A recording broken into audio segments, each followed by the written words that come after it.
magmasilya tayo rito para makita nyo lang kung paano magmasilya. Okay, ready natin yung mga gamit. Dito, magmasilya tayo rito para makita nyo lang kung paano magmasilya. Okay, ready natin yung mga gamit. Okay mga boss, bali ngayon nandito tayo sa taas. Bali papakita natin yung mamasilya natin. Ayan mga boss, makikita nyo dyan. Ayan yung mga screw na ginamit natin. Gumamit tayo ng screw dito kasi makapal naman yung framing natin. Ngayon kung may lumilitaw na na screw, pwede nating gamitan ng screwdriver para ipasok, ibaon panglalo itong mga screw. Bago tayo magmasilya, dapat wala nang chinek nyo na yan na wala nang nakalitaw na screw para hindi maabala sa pagtakip. Okay? Gaya nito mga boss, ibabaon natin ito.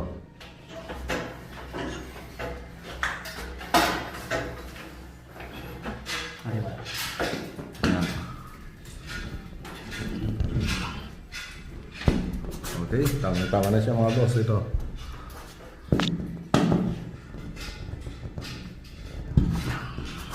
Okay, sige, sa kabila.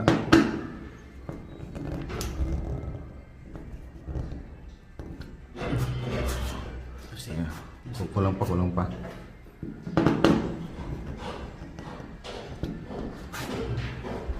Hindi natin may tatago yan. Kulang pa.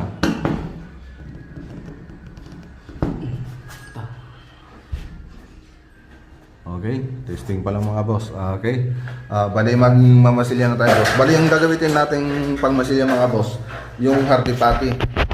Yan, ito. Yan yung pang-rabbit natin. Tapos yung pagpipinis natin, pag natuyo na yung masilya natin, gagamitin natin yung Boral Premium Jointing. Kahit yun na lang yung gamitin natin. Pang-wrap lang natin itong hardy patty. Okay, simulan na natin mga boss. Okay, fight! Okay mga boss, bali ang unang gagawin natin, papahiran natin ito para matakpan yung mga siwang niya. Okay, lagyan mo na. Yeah.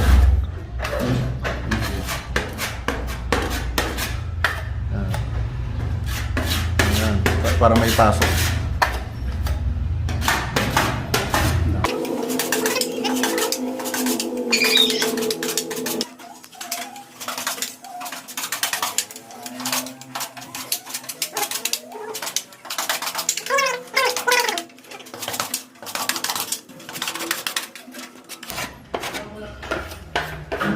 Okay, tapos lagyan natin ng fiber tape.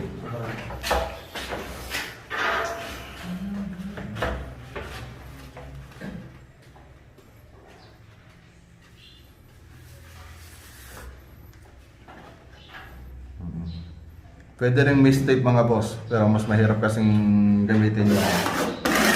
Halos pares lang naman sila ng resulta pag ginamit mo mga boss. Itong mist tape tsaka yung fiber tape. Yung paper tape pala. Okay, yan na mga boss. Tapos linisin natin. Padaanan natin ng spatula. Padaanan mo ng spatula muna. Yan. Para siguradong nakadikit. Nakadikit yung fiber tape. Tapos ngayon, ipipinis na natin. Yan. Okay, sige, dito. May mga pans tayo. Yan mga boss.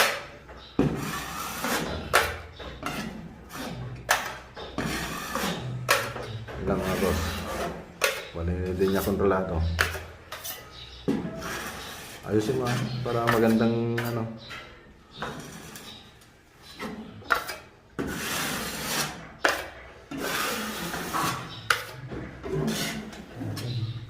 ako nga. Sana ako magmamasilya mga boss sa magbibideo. Jangan parah. Okay. Ito ba? Yung ginagamit mo? Jangan parah.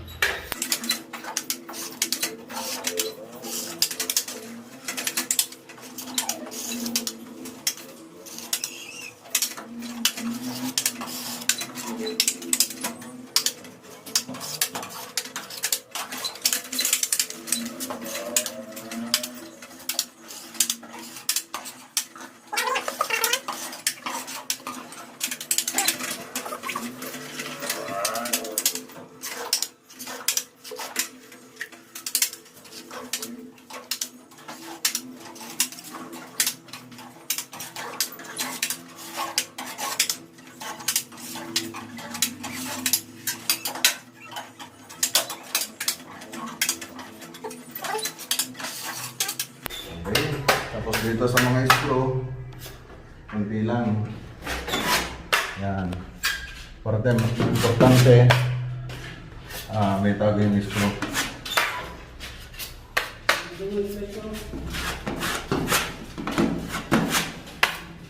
Tapos na lang ito nag-finish, kasama yung bara.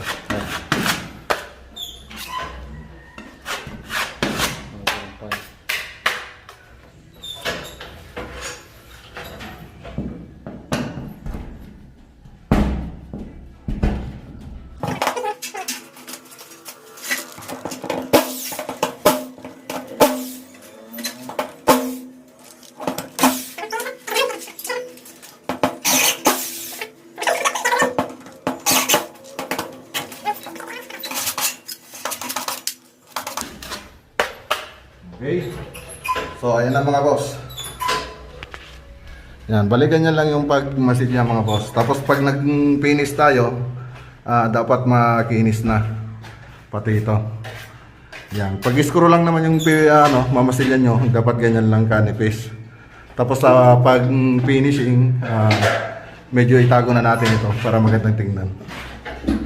Okay? Ayos mga boss. Yan, wrap pa lang yung mga boss. Ipipinis pa natin yan pagkatapos. Balikan na lang natin ito sa susunod na araw. Ituturo natin kung paano mag-finish ng hardiplex. Kung paano mag-finish ng masilya ng hardiplex. Okay, ayos.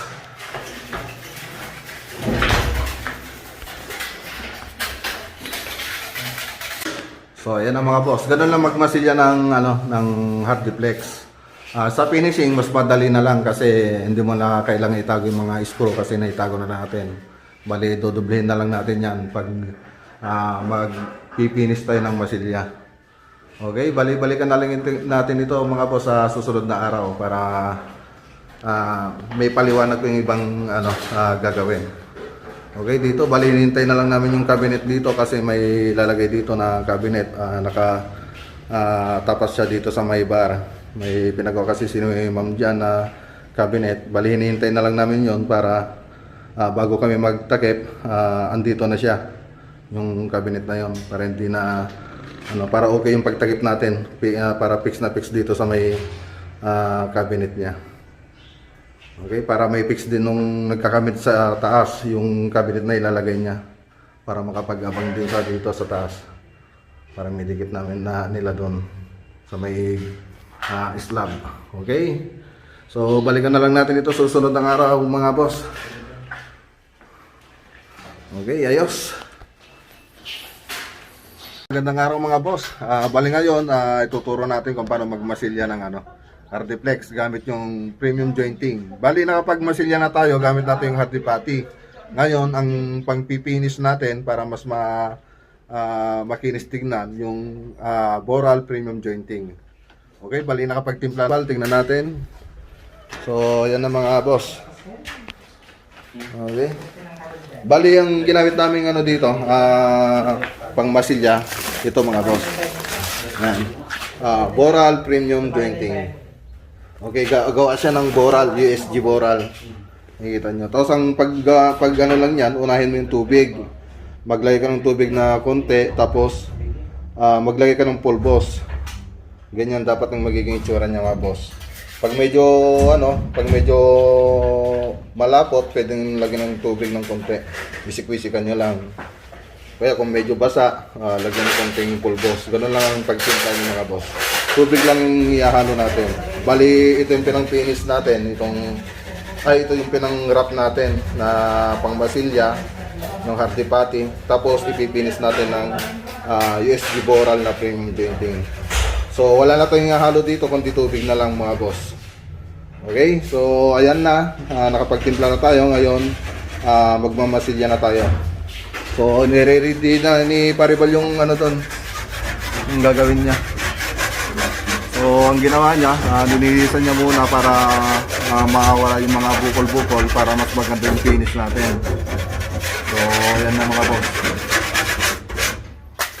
Okay, bigyan mga papapi yung yung pangmasilya.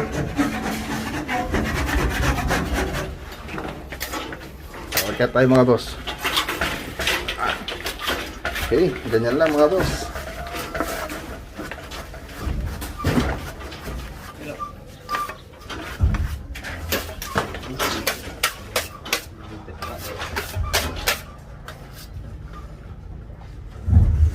Sasalihan ko pa. Medyo ninet ko si Paribal. Sasalihan kita. Sumasayaw doon yung pan. Pila. Sumasayaw yung ilaw. Okay, tingnan na. Basta ang gawin natin, pakinisin lang natin yung masilya natin para pag yung magpipintura hindi na sila mahirapan.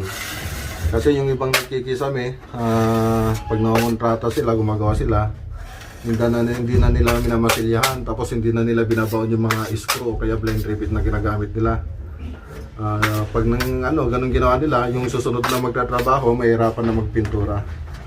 So ngayon ang ginawa natin, lahat ng kinukontrata natin, ginagawa natin kisame, minamasilya na namin para hindi na mahirapan yung magpipintura pag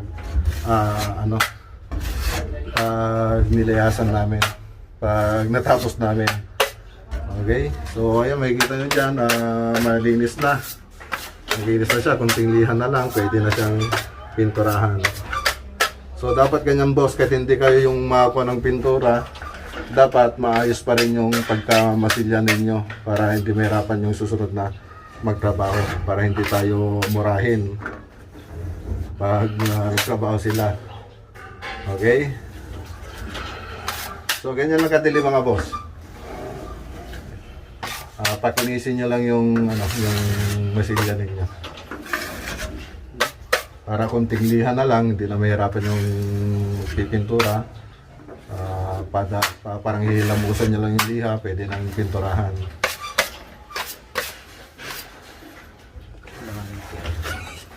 Medyo langanin siya doon mga boss. Ayan, paling na. Okay.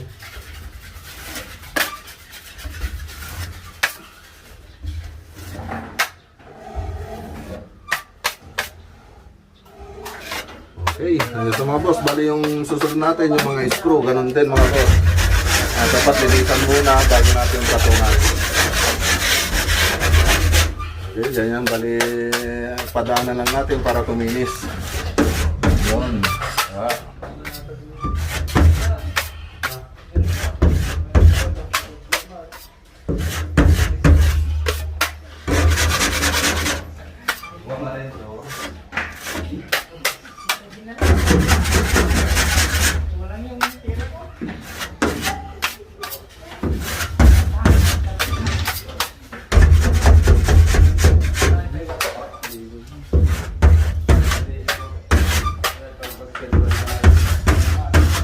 Okay, ayos na mga boss. Makikita nyo, makinis na siya. Makinis na siya. Okay. Kunting lihan na lang, pwede na nating pinturahan yan. Pero hindi tayo magpipintura dyan. Bali, magpipintura dito yung may-ari ng bahay. Kasi wala naman daw siyang gagawin. Kaya siya na rin daw magpipintura nito. So hindi na siya mahirapan mga boss. Okay, balikan na lang natin ito sa susunod na araw mga boss. Okay, bali nagkakabit na sila ng electrical dito. Mga pin light.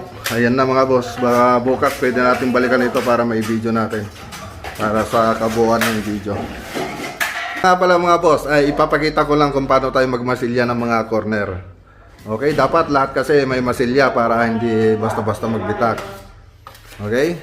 So, ayan na. Andito na yung hardy patty natin. Bali yan yung pinang-wrap nila. Ito. So, makikita nyo. Nilatagan natin ng fiber tape. Makikita nyo dyan. Yung mist tape. Yan na siya. Yan, dito. Makikita nyo dyan. Sige, pakita mga pag lalagyan natin masilya, tapos lagyan natin fiber tape, tapos patungan uli natin ng hardy patty. Yan mga boss. Ganyan lang yung gagawin natin.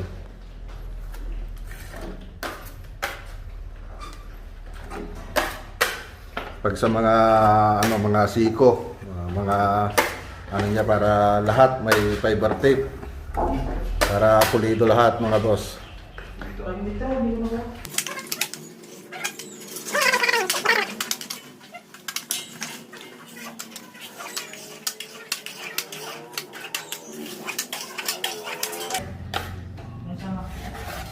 Bali tignan nyo mga boss, bali tignan nyo, pansinin nyo, meron kaming iniiwan dito sa may fiber tape.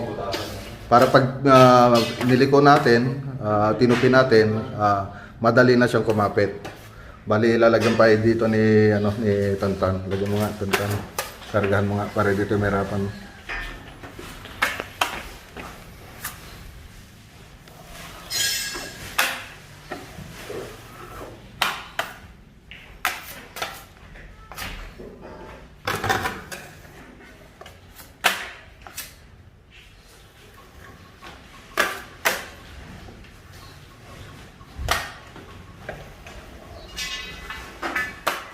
Pwede mo nang yupin yan o hindi pa? So mamaya ng konti mga boss, yupin natin ng konti mamaya. Itiklop natin mamaya. Pag medyo matigas na, saka natin itiklop. Mas madali kasing itiklop pag medyo tuyo yung masilya natin. Pag ganyan na basa kasi pag itituklop mo ito, yung sa kabila naman ang mag-aawang. Yun naman ang maalis. Kaya dapat pakapitin pa natin mabuti itong nasa taas bago natin i-tiklop itong fiber tape. So ayan mga boss yung ang technique diyan para makapaglagay tayo lahat. Kasi yung ibang mga gumagawa ng kisabe, hindi na nila nilalagyan ng mga ganito mga boss. Bali minamasilya na lang nila. Kaya yung ibang kisabe, makikita nyo, wala pang isang buwan, nag-crack na. Kaya dapat lahat may fiber tape, lahat ng dugtungan may fiber tape lahat. So ganyan lang mga boss. Hintayin na lang natin na matuyo ng konti. So yan na mga boss, bali ituyo na siya ng konti. Okay, bali na pwede natin itiklop. Itiklop mo na. So ganyan lang. Mas madali na siyang i-UP mga boss, ay itiklop pag medyo tuyo. Yan. Kailangan lang na maghintay tayo ng konti.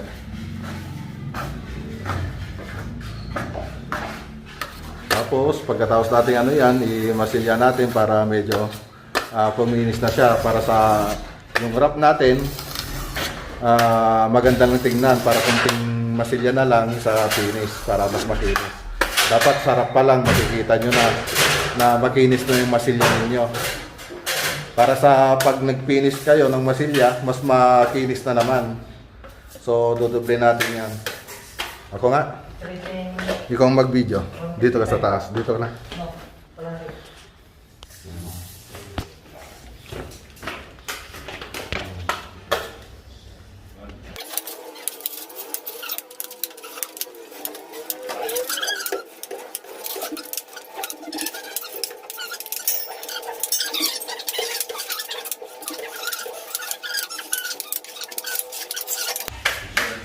Okay. So, yan, makikita nyo boss, okay na yung wrap nya. Medyo makinis na yung wrap nya, kunting masilya na lang sa finish. Pag nagmasilya tayo, siyempre mas malapad, ilampas natin dito para mahabol natin yung kunting umbok nya. So makinis na yung wrap. Pag nag-finish tayo, mas makinis na naman. Tapos mapapansin nyo dito, itong mga existing dito, yung mga nakalito na yan, saka natin alisin yan pag natuyo na. Pag medyo tuyo na, kukuskusin lang natin ito ng spatula para makikita nyo maging straight na siya, maging malinis na. So yun lang teknik yan mga boss. Hintayin natin matuyo bago natin kuskusin itong mga to. Okay. Ayos na mga boss. Bali magpipinis tayo dito, gamit natin yung ang gamit naman natin yung premium jointing. Okay, sa ngayon yan na yung pwede nating maipakita ngayon. So yung sa taas ginagawa na ni Boss Neri, yung electrician natin. Boss. Ayun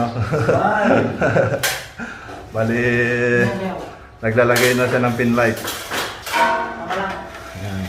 Taga rito rin si Boss Mary. Yan. Bati mo yung mga taga kasama mo rin ano, mga taga rito sa San Jose. Si Kuya yung may-ari ng bahay. And bali, ayun si Sir, yung may-ari ng bahay. Ayos, ayos daw sabi ni Sir. Hindi na sa mahirapan magpintura. Tama lang yun. Okay, so ngayon yan muna yung may papakita natin mga boss. Balikan natin ito bukas para sa kabuuan ng video. Kung dalawa lang natin Hello, magandang araw mga boss. Nandito tayo ngayon sa San Jose, Mentok, Tarlac. Bali yung project natin dito, yung ceiling. Tapos, yun lang, labor materials, hardiplex yung ginawa natin dito mga boss. Okay, tingnan natin kung ano yung mga natapos. Ang itsura niya nung natapos mga boss. Okay, bali natapos na natin yung bahay dito ni Madam Marjorie Sagcal at kay Sarmani. Okay, so dito na tayo sa terrace. Yan yung ginawa natin. Bali hardiplex siya tapos plain lang yung kornisa. Nalagay natin. So tapos ito yung salas. Ito yung salas. Bali ang ginawa nating design dito mga boss, double cob light, magkabilan yung cob light niya. Yan. Magkabilan yung cob light niya. Tapos dito rin tayo nag-sample na nagmasilya kung paano magmasilya ng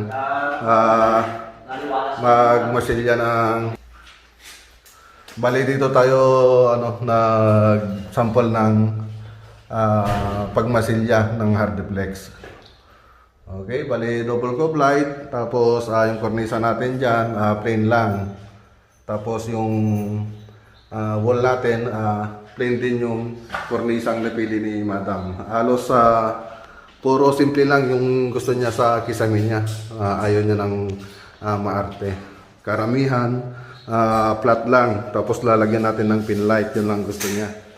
Tapos dito sa dining, ito yung ginawa natin cob light siya. Kaya lang wala pang cob light, di pa nakapaglagay. So, ganun din.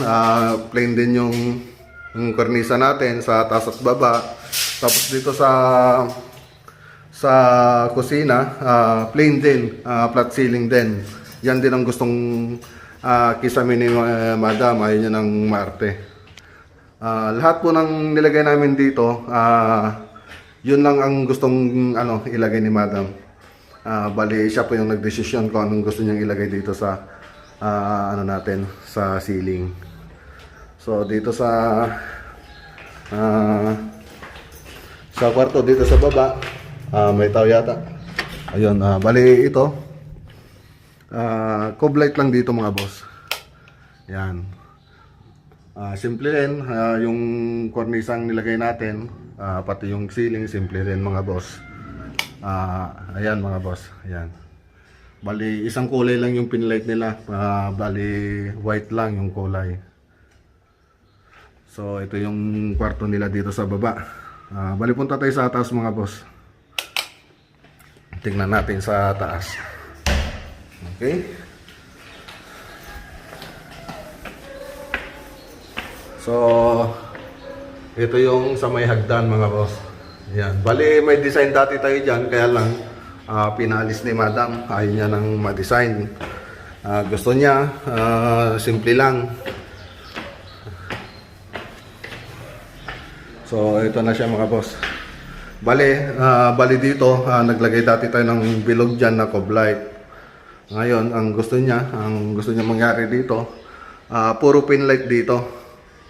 Pero pinlight, kaya lang hindi pa nilagay yung ibang pinlight mga boss. Puro pinlight yan hanggang dun sa dulo dito sa hallway.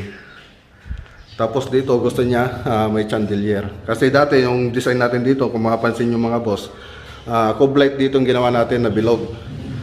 Bali pinatanggal ni Madam, hindi niya nagustuhan. Gusto niya simple lang yung ilalagay nating cob light dito. So punta tayo sa terrace. Dito sa terrace, ganun din mga boss, plain lang. Plain lang. Tapos sa kwarto, cove light din mga boss yung nilagay dito. Tapos yung kulay ng cove light nila is violet. Bali violet yung motive nila dito. Gustong motive yata nila dito, kaya violet yung yung nilagay dito. Cove light din, tapos may pin light. So ayan mga boss. Tapos dito sa isang kwarto, cove light din, mas maluwang ito na kwarto. Warm white yung cove light nila, tapos white lang yung pin light nila.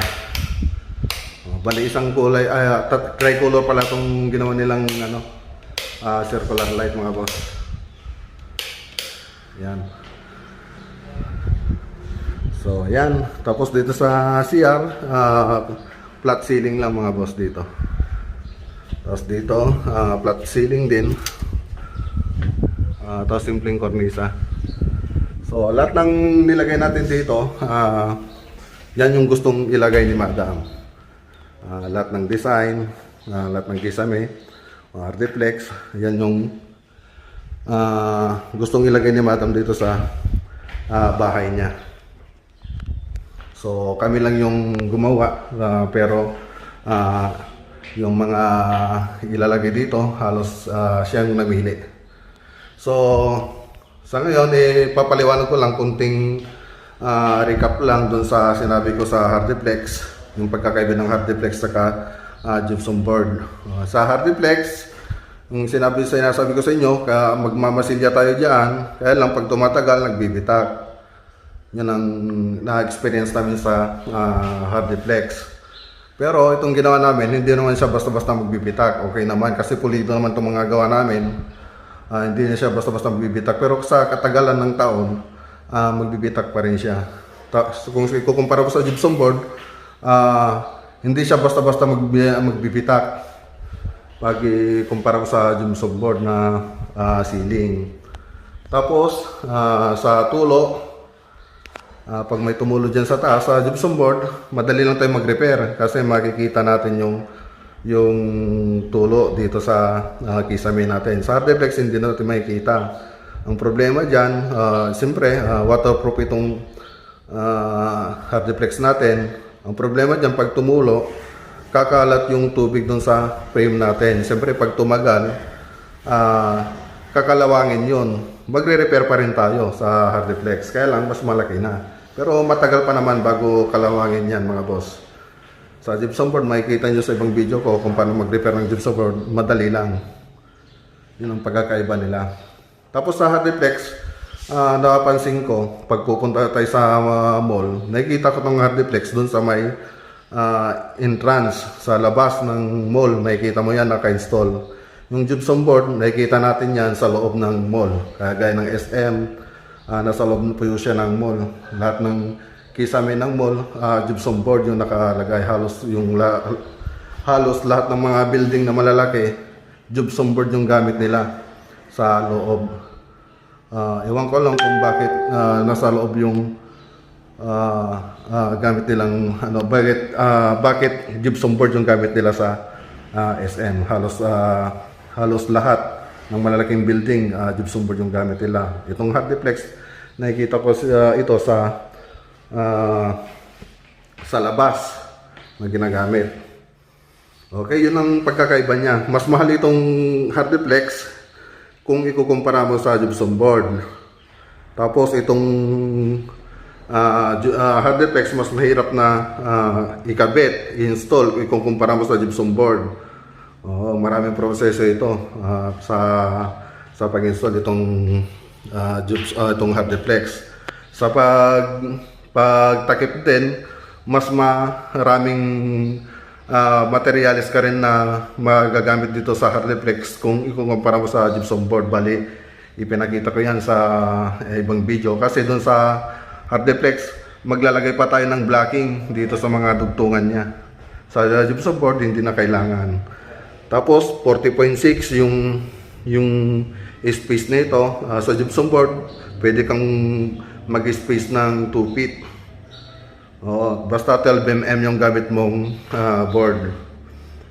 Okay, so yun ang pagkakaiba niya kung ikukumpara mo sa Hardiplex. Ang sa pag-design naman, makapag-design din tayo ng bilog dito, kaya lang babasahin natin yung Hardiplex, ibababad natin para lumambot. Sa gypsum board, mas madali lang, kakatin mo lang yung likod ng gypsum board para lumiko. Halos madali lang naman yung ang pag-design nito, kaya lang yung pag-install medyo mas mahirap lang ang pag-install ng Hardiplex kung ikukumpara mo sa gypsum board. Okay, so kung ako pagpipiliin nyo kung anong gusto kong kisame, siyempre sa gypsum board ako, pero hindi ko sinasabi na yun ang gamitin ninyo kasi doon ako sa experience ko, yun ang mas okay na na gamit ko sa kisame kasi naka gypsum board din yung bahay ko. Yun, bali kayo na lang pong bahala mga boss kung ano gusto nyong ilagay sa kisame nyo, kung gypsum board ba o Hardiplex. Bali ipinaliwanag ko lang dito kung ano yung mga pagkakaiba niya. Okay, sa partition naman, kung itong Hardiplex gagamitin nyo sa partition at ikukumpara mo sa gypsum board, pag kasi itong Hardiplex pinang partition mo to, itong 1/4 na Hardiplex, pag tumagal kunting gano'n mo lang, pag nasagi mo siya, nagbibitak. Lumulutong kasi siya eh.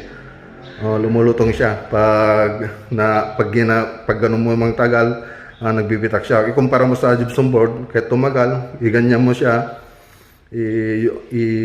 tamaan mo siya, hindi basta-basta nagbibitak. Okay, yun lang napapansin ko mga boss. So, ayan, bibigyan ko lang kayo ng idea para makapag-decide kayo kung anong igagamitin yung kisame kung sakali magpabahay kayo, magpakisame kayo sa bahay ninyo.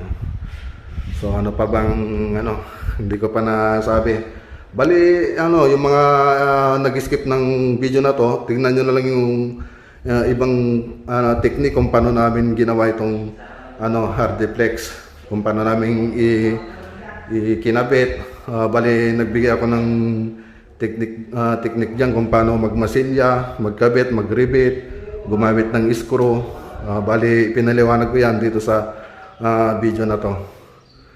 So yan mga boss, sana nakatulong itong video na to sa mga nagpapagawa dyan ng bahay at gustong gumawa ng ganito mga project. Okay, so subscribe na rin kayo mga boss para makatulong tayo sa subscribe na rin kayo mga boss at paki-hit na lang yung notification bell at mag-comment lang kayo at kung may tanong kayo mag-comment lang kayo o kung may gusto ko yung may turo sa amin, comment lang kayo para may share natin sa iba. Okay, so ang masasabi ko lang, yung mga ibang nag-installer dito na naka-experience ng Hardiplex, paki-comment nyo na lang po yung experience ninyo kung ano yung best na gamitin dito sa pamamaraan o kaya kung ano yung tamang pagmasilya rito para tumagal yung natin itong para hindi basta-basta magbitak. Okay, na lang doon mga boss, medyo magulo yata yung sinabi ko paki-comment nyo na lang boss kung ano yung may tutulong nyo. Okay, bali itong kinisimen natin, hindi naman siya basta magbibitak kasi pulido naman yung pagkagawa. Okay, so ayan mga boss, bali pag naunganrata pala kami mga boss, ganito yan, sinasali na rin namin pati yung masilya, para iwas masigurado namin na hindi siya basta-basta magbibitak yung mga dugtungan niya. Isinasali na rin namin yung masilya niya. At kahit hindi kami yung magpipintura, gusto namin hindi na matahirapan yung pintor na gagawa nito. Para ang gagawin na lang nila, konting liha na lang, pwede na nilang pinturahan. Huwag na natin pahirapan yung susunod na magtatrabaho para hindi tayo mas pansinin ng mga ibang gumagawa. Kasi yung ibang nagkikisame, hindi na nila pinipinturahan, ay hindi na nila minamasilya. Basta iniwan na nilang ganyan, hindi na nila itinago yung rivet. Ngayon, yung magpipintura, may hirapan na. So ngayon, yun ang iniiwasan namin. Gusto namin na kami na rin magmasilya at i-finish yung masilya niya para pag yung susunod na magtatrabaho, hindi na sila mahirapan na magpintura. Okay? Yan yung ginagawa namin pag kami inongontrata. Kasi yung ibang gumagawa, hindi nila sinasali yung masilya. Bahala na daw yung pintor na magtago yung rivet. Kasi yung mga iba, tiyatamad, hindi na tinatago yung rivet nila o kaya screw nila. Nakalitaw na siya. Ngayon, pag magpipintura ka, mahirapan mo na siyang i-screw. Mahirapan mo na siyang ipasok. O kaya masilyaan kasi may nakalitaw na blind rivet o screw. Yun ang mahirap doon mga boss. Kaya mas mabuti kung magpapagawa kayo ng ganitong kisame, pagkamasilyan nyo na rin sa kanila para masiguradong maganda yung pagkakagawa. Okay? So ayan lang mga boss. Wag na natin pahirapan yung mga kasama kong installer dyan. Wag nyo nang pahirapan yung mga susunod na magtatrabaho kung magkikisame kayo. Pag-itago na lang yung rivet, kung maaari, masilyahan nyo na rin para yung susunod na magtatrabaho, hindi na mahirapan magpintura. Para lilihain na lang nila ng konti. Tapos pipinturan na nila. Ganun lang. So, yan mga boss. Sana nakatulong ito sa inyo, sa mga nagpapabahay dyan at sa mga gustong gumawa ng mga project. Okay? Pag-i-share na rin ito mga boss para makatulong kayo sa iba at makatulong na rin kayo sa amin. Okay, mag-comment lang kayo kung meron po kayong tanong o kaya pwedeng may tulong sa amin. Comment lang kayo rito mga boss. So hanggang dito na lang yung video natin mga boss. Magandang araw sa inyong lahat at God bless. So yan ang mga boss, yung natapos nating project. Shoutout nga pala kay Sir Manny at kay Ma'am Marjorie Sagkal na may-ari ng bahay nito. Okay? Salamat po sa tiwala at ingat po kayo lagi dyan ma'am, sir. Salamat po sa tiwala at kami yung pinili nyo namin na gumawa ng bahay ninyo. Okay? So hanggang dito na lang yung video natin mga boss. Maraming salamat po sa inyong lahat at God bless.